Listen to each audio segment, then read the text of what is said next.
We're gonna show how to chop an A2 front sight. We're gonna put one of these Viking Tactics 11-inch TRX Extreme rails on a Bravo Company 11.5-inch upper, and the rail goes longer than where the front sight normally sits in this location on here. So we need to cut this top part off to fit it. Some of you may ask, why not just use a low pro gas block like one of these? Pretty much fits under there, slides into this assembly here, nice and small. Well, the problem with these is that they attach with two little set screws on the bottom that tighten up in on the barrel, and unless the barrel was made from the factory to accept one of these where they put little dimples up in, if these come loose, then the gas block can rotate or slide on the barrel, and as soon as the gas port in there misaligns with the gas port in the barrel, then your gun doesn't work. Even if you Loctite this, they get hot enough when you shoot it that the Loctite will melt and these screws can still work back. If you get them tight enough, you can sometimes go in there and stake them, but a little bit stronger and more secure to use a factory front sight with the taper pins. It was already on the gun, it's already centered. The taper pins, when you put them back in, will make sure everything's aligned and centered on it. So we're just going to cut this and kind of contour the edges and make it look just like that. We also need to cut the sling swivel attachment tabs and the bayonet lug off of the front sight to get the bottom low enough for the rail to clear. So we're just going to mount this in the vise upside down here. I put the taper pins back in so I don't get them mixed up or forget where I laid them afterwards. Just use a 4-inch angle grinder here.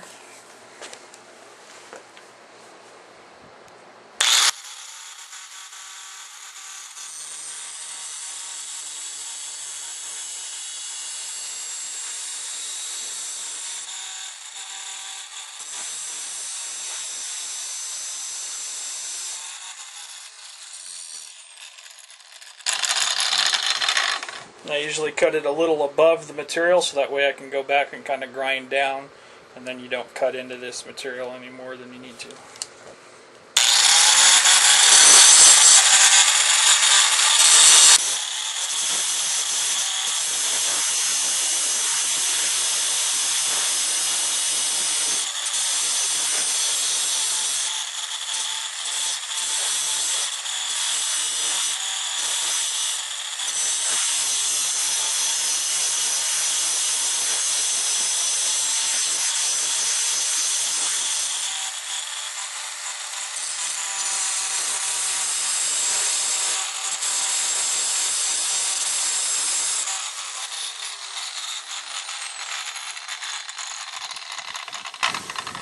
Now we need to cut the bayonet lug off.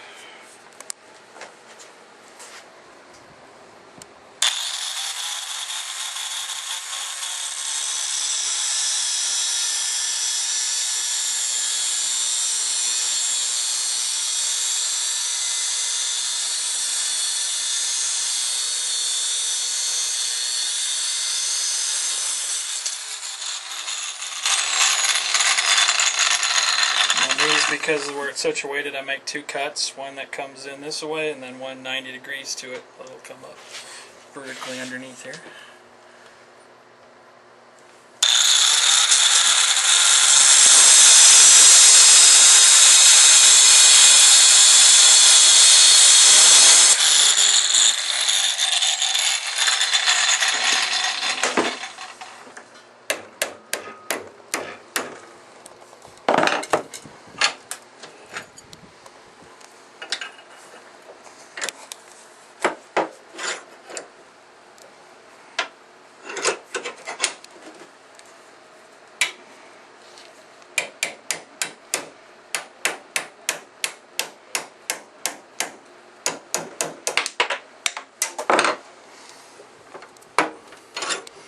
Kind of see the cut there before we clean it up.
Alright, now we're just flipping it back upright because we're going to have to cut this upper portion off. We'll just want to make it kind of a flush cut with that upper bar that goes across there, just a flat cut on both ends, and get that part out of the way before we can go in and start contouring the edges.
Again, I usually cut just a little bit higher, just so I can go back in and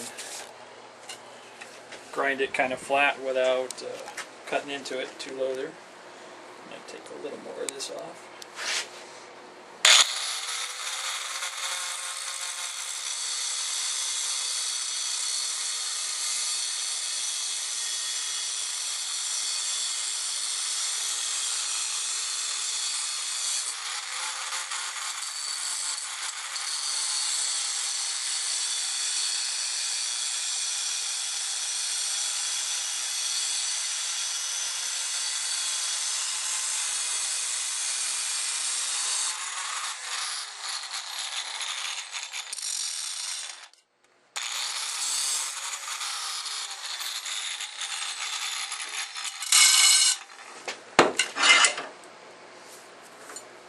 At this point it's going to be a little warm, so just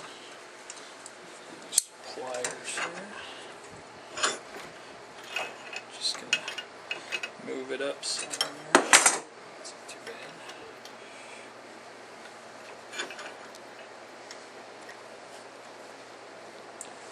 Clamp it so I can get access to this part here. We're just going to go through and kind of cut it at a 45-degree angle and get rid of these edges on the side there.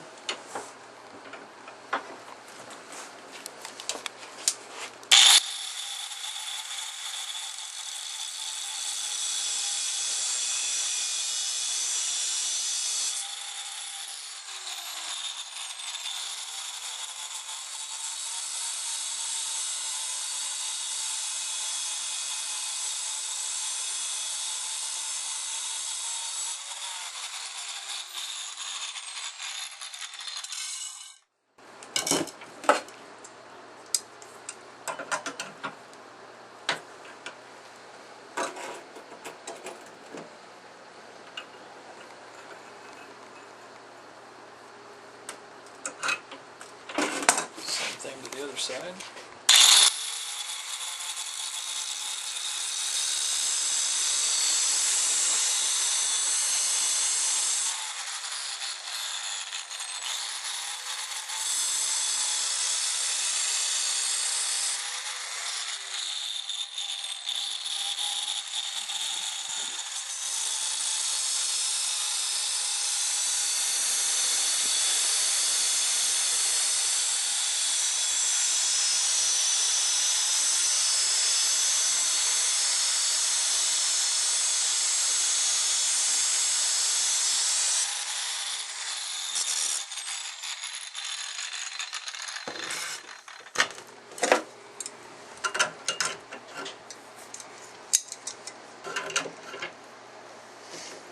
At this point it will look somewhat like this.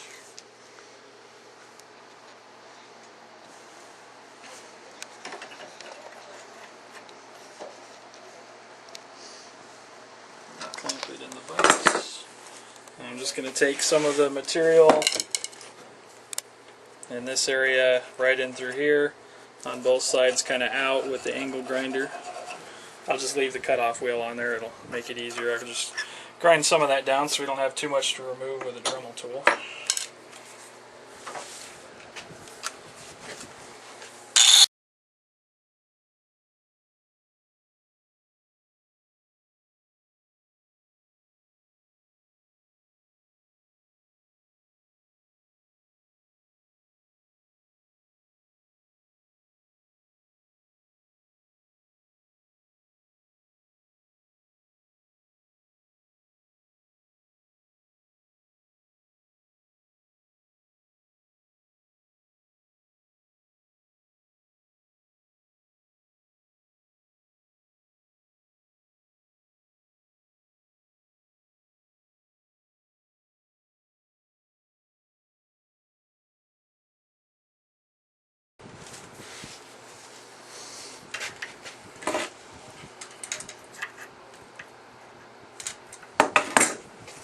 Switch over to a Dremel tool with a little stone bit and try to clean this up a little bit.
Now, just blowing it out with some canned air. This is some blow-off duster stuff.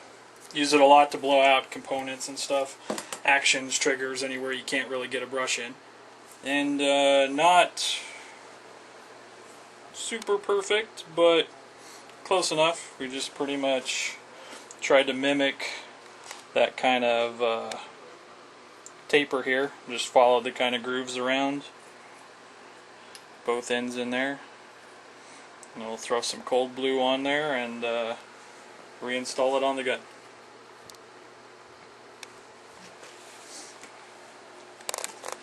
Throwing some Black Magic cold blue on here, just to cover up all the parts we just ground down. I'm having a little grill tomorrow, sir. In the afternoon. Now, how this cold blue works is it's just a chemical that goes on there that kind of rusts it. You can kind of see the light surface rust that's getting on it right now from the reaction that's taking place, but that cleans up really well here. Can show you here in a minute. I just put it on with a Q-tip. Anything cotton is a good applicator. Cotton balls, Q-tips, cotton t-shirt usually works the best. For something like this, it's not real precision bluing. We're not putting a high gloss finish, just trying to cover up all the bare metal so it doesn't rust. And once it's done, I usually just kind of give it a basic simple wipe down with a rag. Then I'll go over it again, just to add another coat. If you can help it, try not to touch the material that you're going to blue, because the oils off of your hands will kind of seep into the metal and kind of prevent this stuff from working as good as it should. So get it wiped down. Usually use some kind of lubricant. This is just rim oil. Kind of just give it a good coating there. It kind of prevents the bluing from continuing its job, so it kind of stops it from rusting the material. And just a normal like GI style cleaning brush just to get in all the corners and kind of work some of that surface rust out.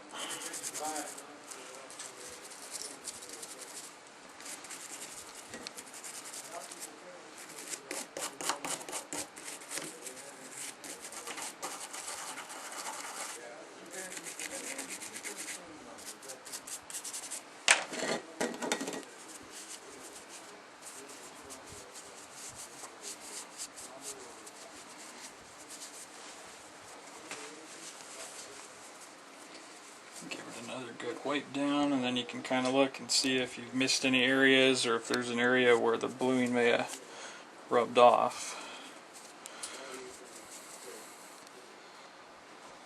It looks pretty good. In some of these corner areas where it might look like there's a little bit of stuff left, just throw a little bit of better lube. This is just Slip 2000 EWL. You can use any kind of lubricant. This just penetrates the metal. Kind of helps protect it a little bit.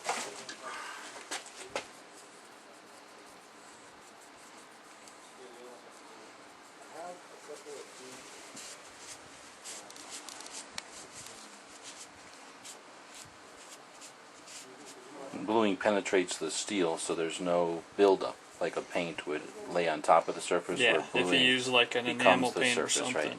Yeah, the paint would build it up and add a layer, where this just kind of seeps into the metal and oxidizes it. That's also good if you've got a gun that just has a few scrapes or something, right? Yeah, cold blue is perfect for that. With a Q-tip, you can touch up some little scratches, dings, and stuff like that in it. A couple of bucks at any gun store. Yeah.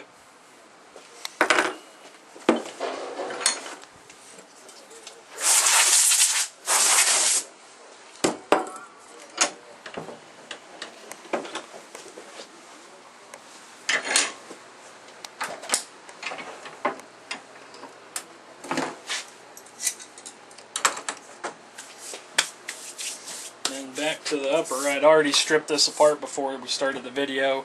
Already installed the nut for the Viking Tactics rail that we're going to put on there. This is a receiver block we've been using. I believe this one is a DPMS version. Works pretty good, just fits up inside the receiver here. 2 pins that go through the factory pivot and take down pin holes. We did have to grind the front of this a little bit. We do a lot of different quad rail installations, and like a Troy rail, the nut on the back kind of hits here, so we had to grind that out.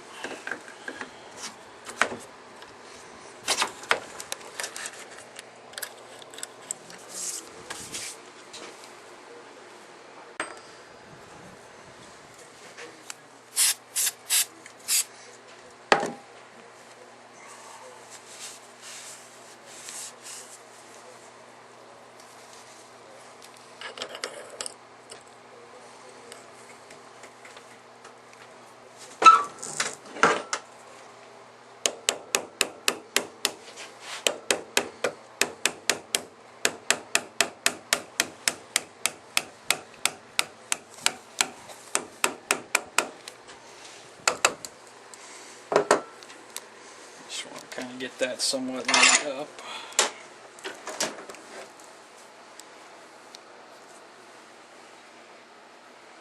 Make sure the holes are lined up on the taper pins, which is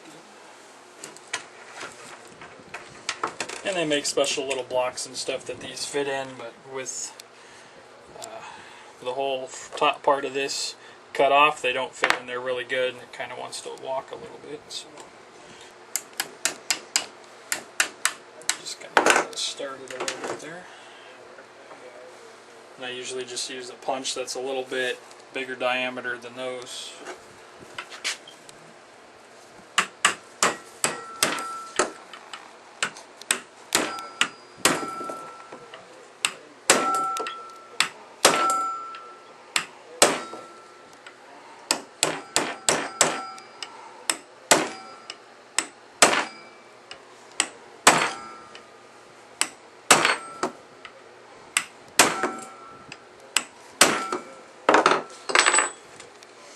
Just make sure you've got them in enough where they're sticking out the other side. Pretty much about the same distance that they were when you pulled them out, if you can.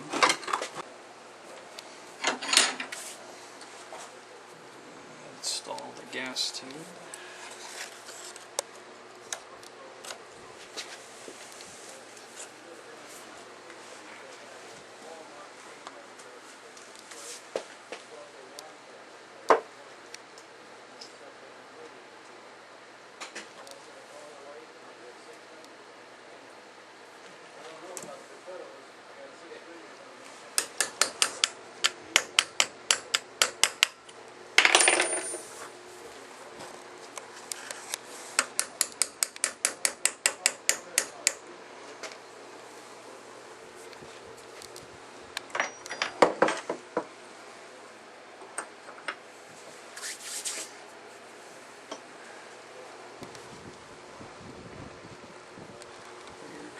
Install the flash hider first, because with the length of the rail it's kind of hard to get to it.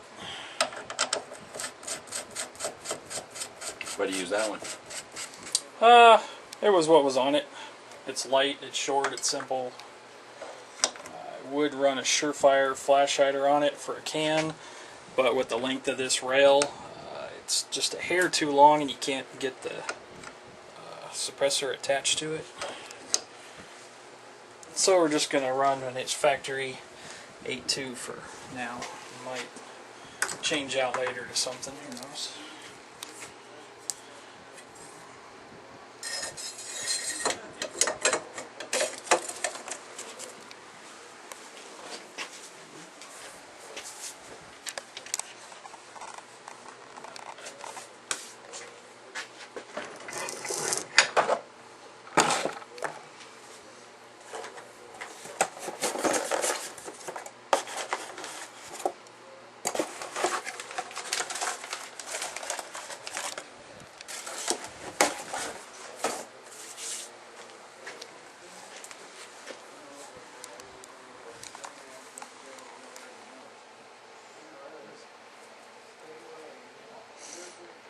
Now we're just putting the 2 retaining screws in. Just throw some glue Loctite on them to help them keep from coming loose.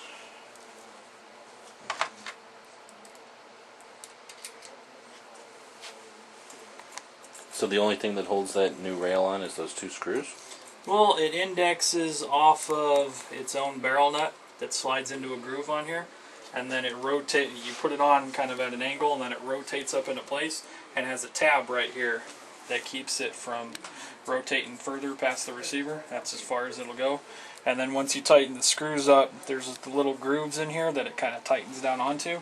That keeps it from rotating. So pretty much as long as those 2 screws are tight, the only way this is going to rotate to the left is if you were to tighten the barrel nut, which probably isn't going to happen. Definitely if the barrel nut were to loosen, to twist this away to the right, that tab on here prevents the rail from rotating. And on these screws, they suggest not putting them too tight. Just kind of snug them, and then about half a turn, just so you don't strip the little nut zerks that are in there, and then we'll just put some paint, like witness marks on there, so we'll know if it's coming loose on us. Did you do that with a paint marker? Yeah, with a paint marker. And that's all there is to it. Then what's the advantage of this rail? Well, over just a normal 7-inch carbine length, it gives me the ability to reach out a little further because I have kind of long arms. So tucking in here is sometimes kind of short. I just kind of like to grab it out kind of in this area here, which a front sight right there, I'll put my hand just right behind it and should be a little more comfortable. It allows you to mount weapons lights and stuff kind of out further, and gives you just more room for different stuff. Different, you know, if you wanted to put a vert grip, if you wanted to run like a Magpul AFG, which are about that long on a carbine length, it takes up pretty much that whole rail section. So you could put it out there and it gives you the ability to have more room. Lights, lasers, bipods, whatever you wanted to put on it.